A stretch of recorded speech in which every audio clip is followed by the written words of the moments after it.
Hey everybody, Logan. Haven't posted in a while, but got a little update. I got my 270 and 760 up and running. I don't know if y'all remember, but I was having light primer strikes and it was only firing like once out of, or there'd be a misfire like once every 3 shots. It just wouldn't go off. So I replaced the firing pin spring, and that solved that problem. Then, in addition to that, I put a new um, trigger spring in there that lowered the pull on the trigger. That's pretty. It's acceptable now. It's much lighter than it was, and now it's not bad like they are typically on stock rifles of this style. And I do believe that's the same spring that's in the 870s, the 1100s, the 1187s, the 1100s, the 742s, the 7400s.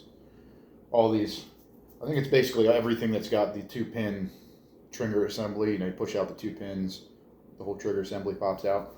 So it's the same spring for all of them. So I swapped that out. Now the trigger's acceptable. And then I put a DNZ Game Reaper 1-piece scope mount on it, which these are like my favorite scope mounts. They're made in North Carolina. 1-piece, so there's no problem. So the base and the rings are all in 1 piece, and I'm a fan of that. Less moving parts, less things to fail. And then when I put that on there, I topped it off with a VX3, 2.5 to 8 by 36, and I got the low mount. And as you can see, it is pretty low to the gun, which I was looking for. And this, as you can also see, is straight stock. So there's not much of a cheap wheel to get your face up there. And I wanted everything to be light and as light as it could be and compact. And that worked. And I am very satisfied with the scope and the way the gun shoots. I put, I don't know, probably about 20 rounds through it last weekend.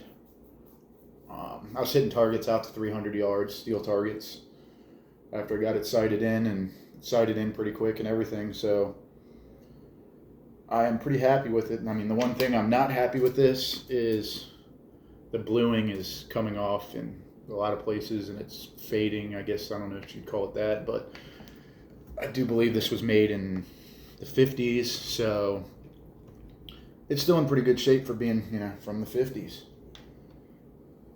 Yeah, I do believe this was like a 58 or something, if I remember correctly. I'd have to look the numbers again.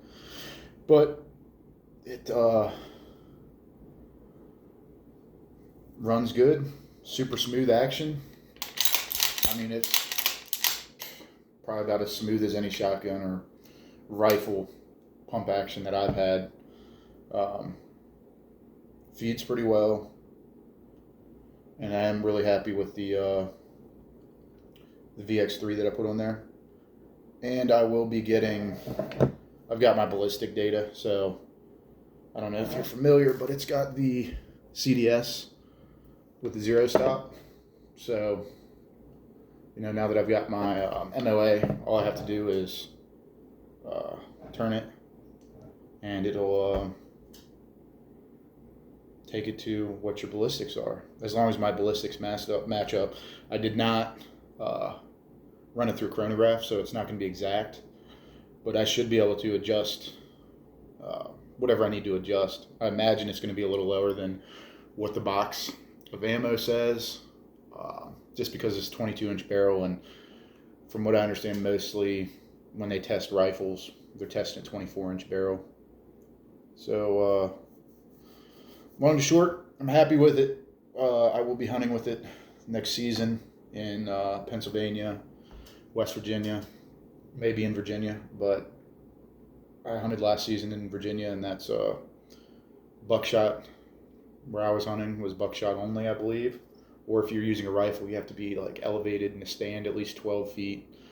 There's some strange rules in that part of Virginia for rifle hunting, but yeah, long short, happy with it. Actually, I've been looking at other 760s with the higher end one, like the BDL Deluxe. My buddy's got one, and I shot his, and his has a, it's more built up where the cheek is. It's got a cheek riser, I guess you call it, and the stock is much nicer. It's got like scrolling up here and scrolling back in the pistol grip. But I was looking at some of those, and maybe I'll pick up another one, get a 30-06. Maybe get the 30-06 Deluxe carbine. Just have one that's shorter. I believe those are 18 and a half inch barrels. So we will, maybe I'll post some shooting videos, which I've never done before. Maybe post in the comments if you want to see some shooting videos, see how it groups. Yeah, let me know. And what's your favorite 270 load? Put that in the comments too. All right, thanks guys. See you in the next one.